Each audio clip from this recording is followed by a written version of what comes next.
Welcome to Wisconsin in Focus. I'm Bruce Walker, Great Lakes Regional Editor for the Center Square. Shared revenues are really taking the imagination of Wisconsin politicians the past week or so. And Benjamin Yount has been covering it backward, forward, from the center, working outward. It is a busy day to figure out just who's going to get how much and where they can spend it, because that's the key. Wisconsin Republicans are willing to share more money with cities and towns and counties across the state, but there are certainly some strings attached. Such as? Well, this is a plan, and as you said, this has captured the imagination of a lot of people, and this has been years in the making.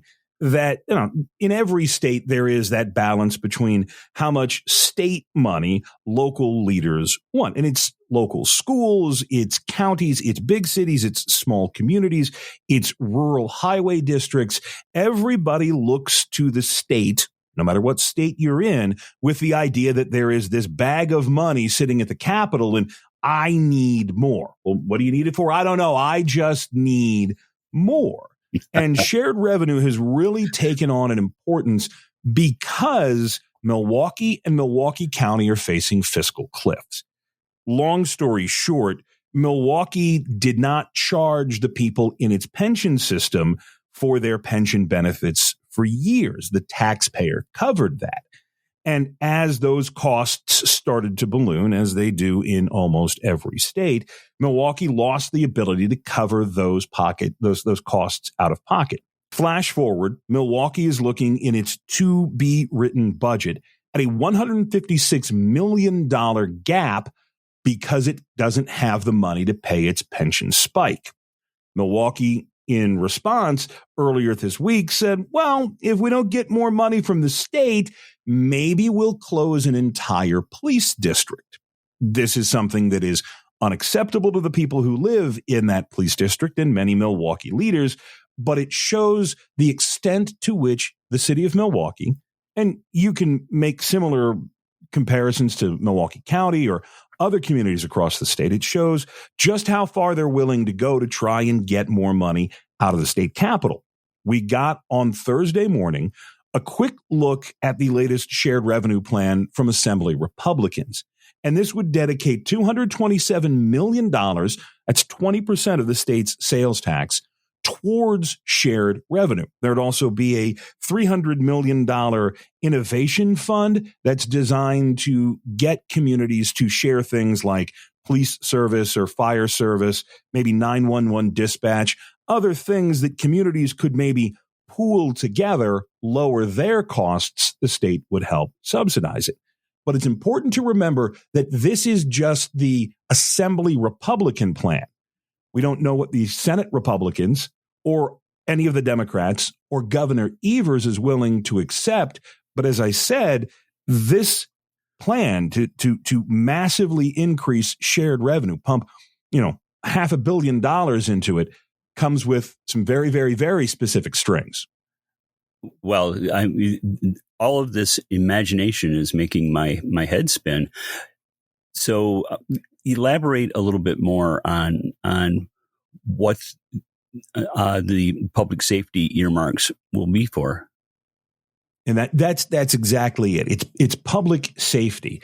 That in this plan, there's some specific no-nos. The city of Milwaukee, for example, won't be allowed to spend any of its money on its streetcar, the HOP. This was a Tom Barrett era project that is looked upon as just, it's like the Simpsons episode, a city with money is like a donkey with a spinning wheel. Everybody wonders how they got it and nobody knows what to do with it. And they created this streetcar. And so all of a sudden it is not doing as well. And this would say, no, none of the money for that. But State Rep Tony Kurtz, he was the architect behind this plan. And he said exactly what you said, Bruce, that this money is earmarked for public safety. As Assembly Republicans, we've been very focused on public safety. And so this new money, the $227 million, need to go to some core services. And those core services are going to be law enforcement, fire protection, emergency medical services, emergency response communications, public works, and transportation. The new $227 million needs to be focused in those areas. And that's what, if you ask most cities what they need, they'll say they need money for police officers, for firefighters, for EMS, for 911 dispatchers, and the like. Now, just a sort of budgeting caveat, money is fungible. If you get $200 million, you can move $200 million. So while this money is going to be dedicated for public service, that's then going to free up other money for other things. And we haven't even talked about the tax increases that come with this shared revenue plan. Elaborate on that. The county of Milwaukee will get to add a little bit to its sales tax, less than 0.5%. But that's going to be money, again, that can go for pensions or can go to things like county parks, other needs that the county has. The city of Milwaukee is going to be able to take its sales tax from 1% up to 2%. And that's something that Milwaukee's mayor and the city council have been asking for the longest time, because in Wisconsin, cities, municipalities, to use the official term, local governments have to get permission from the state in order to raise their sales taxes. This would give Milwaukee permission to do that. One of the things that remains unclear, and the question that I would have loved to ask but didn't get the opportunity, now that the city of Milwaukee and Milwaukee County are being given permission to raise their taxes and bring new money in, how much of that money will Republicans then expect the city and the county to turn around and commit to the Brewers ballpark deal? Because as Robin Voss has said time and time again, if the state is going to throw some money towards American Family Field, the state expects Milwaukee and Milwaukee County to do so as well. So there are a lot of different layers here, a lot of things that Democrats are going to like. Again, Governor Evers said increasing shared revenue is one of his top legislative priorities. The mayor of Milwaukee has said being able to raise the sales tax is one of his top priorities. Having the money earmarked for public safety is probably not a killer in the city of Milwaukee. It's certainly going to be welcomed around the state. But here we are at the end of April. The budget will start to be voted on in the next week or so. And there's still a lot of time for this to change. We haven't even seen the official legislation on that. That'll come sometime next week. And once we get that, well, there'll be another story, another update, and maybe some clarity as to just how far this shared revenue plan will go, whether this shared revenue plan will be Wisconsin's shared revenue plan. And as we're planning ahead for that, maybe you could give us a little bit of background on what the pension liability is for the municipalities in Wisconsin, and have they started to move some of those pensions to defined benefit packages?